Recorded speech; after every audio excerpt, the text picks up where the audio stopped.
Pierre Constant. Bonjour Pierre. Vous avez fait des recherches sur le livre des psaumes dans le cadre d'une thèse doctorale. Est-ce que vous pourriez nous dire en quelques mots quelles ont été les principales découvertes que vous avez faites et qui pourraient être utiles pour les pasteurs, les responsables d'église, pour les lecteurs de la Bible que nous sommes pour pénétrer encore mieux dans ce livre? Oui, le livre des psaumes, normalement, on le lit psaume par psaume. On en lit un peu pour nourrir notre foi. Et bon, ils ont été écrits dans des contextes bien précis, de situations de détresse ou au contraire de grande joie. Certains sont individuels, d'autres collectifs. Alors, notre lecture, normalement, est alimentée par une lecture assez individuelle des psaumes. Mais phénomène qui est de plus en plus reconnu maintenant, c'est que les psaumes, le psautier contient 150 psaumes, mais ces psaumes ne sont pas situés dans le psautier par hasard.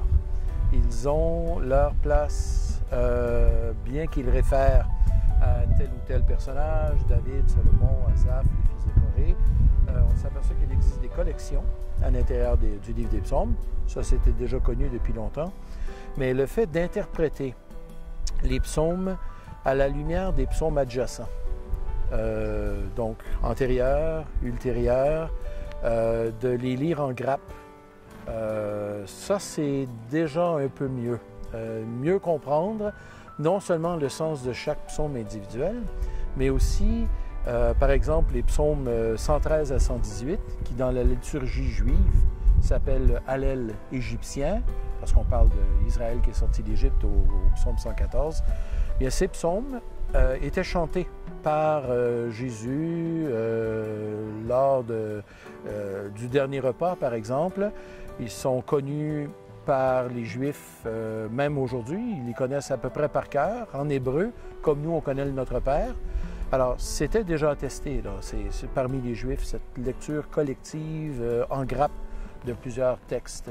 Mais bon, nous, dans notre vision un peu atomisante de la lecture individuelle de chaque psaume, on ne se rend pas compte qu'il y a un surplus de signification qui vient à la lecture des psaumes adjacents.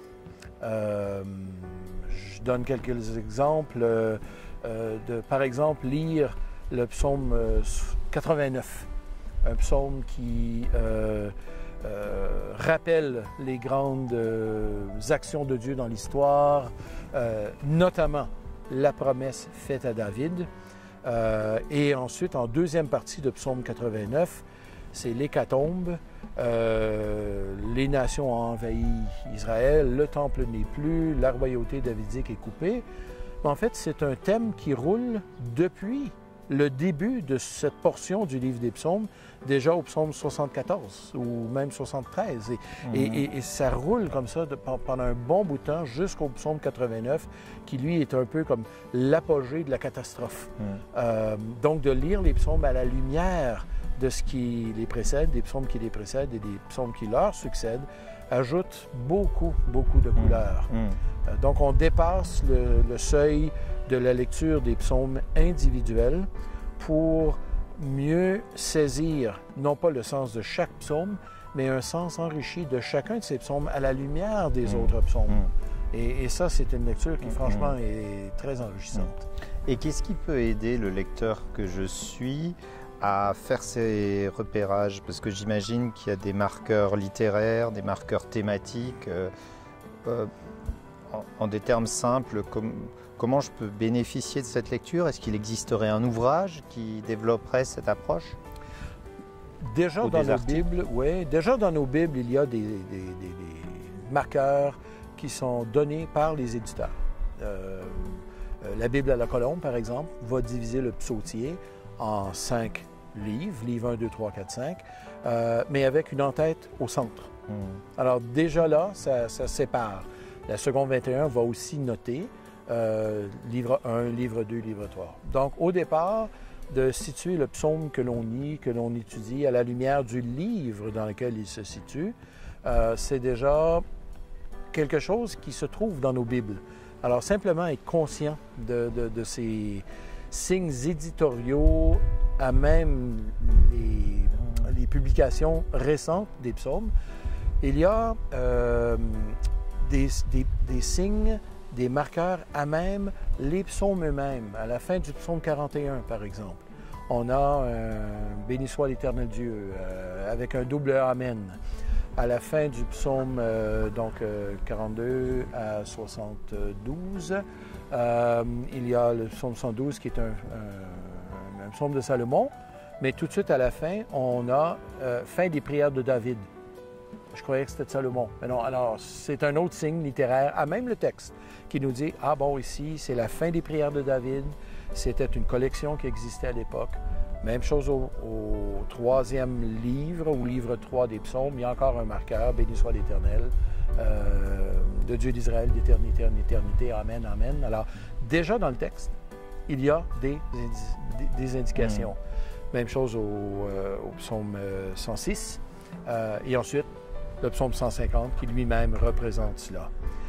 Il y a aussi un autre élément qui s'est ajouté dans les dernières années, c'est de lire l'ensemble du psautier, non pas en lien avec le Pentateuque, les 5 livres de Moïse, comme on essaie parfois de faire certains rapprochements, mais de lire ces psaumes en fonction de l'histoire du salut.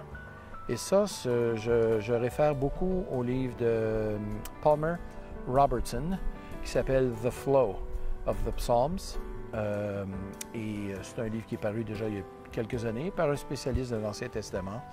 Mais c'est un livre qui nous met en présence d'une lecture du livre des psaumes dans sa macrostructure et aussi dans ses microstructures, mais en présence d'un grand thème de l'histoire du salut. Avec au départ, psaumes 1 et 2 en tête, qui nous parle du fait que le livre des psaumes est en fait un livre à méditer, mais c'est le livre du roi d'Israël ou des rois d'Israël qui devront méditer donc ces psaumes et de voir comment au psaume, dans le livre 1, selon la thèse de Robertson, on voit le roi David, il y a 37 des 41 premiers psaumes qui lui sont attribués, on voit David en confrontation avec les rois, ou parfois c'est même sa propre famille, Absalom, où David est en confrontation dans l'établissement du royaume de Dieu, lui comme vice-régent du roi de Dieu, dans l'établissement du royaume de Dieu, il est en confrontation. Le deuxième livre, Robertson parle de communication plutôt que de confrontation. Un appel beaucoup plus dirigé vers les nations. Troisième livre, il le présente comme un livre de dévastation. Donc le temple est détruit, le peuple est envoyé en exil. Le quatrième livre, il le présente sous la forme de la maturation. Israël maintenant mûrit, alors que la royauté davidique est coupée. Que va-t-il nous arriver? Eh bien, il y a 3, 4, 5 psaumes, les 93 à 99, où il est dit « l'Éternel règne ». C'est lui qui établit. Et finalement, il y a dans le 5e livre, livre 5, dont le titre m'échappe en ce moment, mais il y a cette espèce de conclusion où finalement on est invité, nous sommes invités à lire le livre des psaumes dans cette foulée de l'histoire du salut.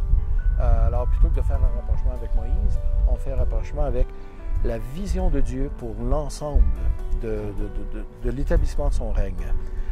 Il y a 3 paires de psaumes dans le livre des psaumes qui favorisent aussi ce genre de lecture.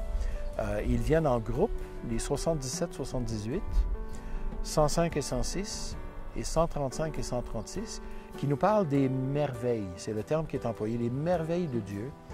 Et ce qui est rappelé dans ces psaumes de survol historique, ce ne sont pas les détails des sacrifices, ce ne sont pas les commandements, ce sont plutôt les moments clés des délivrances opérées par Dieu dans l'histoire d'Israël. C'est comme si le psautier lui-même nous invitait à une lecture historique des grands moments du salut à travers l'histoire des relations de Dieu avec Israël. Et ça, bien, le livre de Robertson va aussi dans ce sens-là. Il y a 2 essais aussi de James Haley Hutchinson dans le livre « Redécouvrir le livre des psaumes, publié chez Excelsis. C'est un rapport d'un colloque qui avait eu lieu en 2012, où il présente un peu en français le même genre d'approche. Il y a d'autres excellents essais aussi dans cet ouvrage que je recommande fortement aussi. Je vous remercie, Pierre-François. Merci.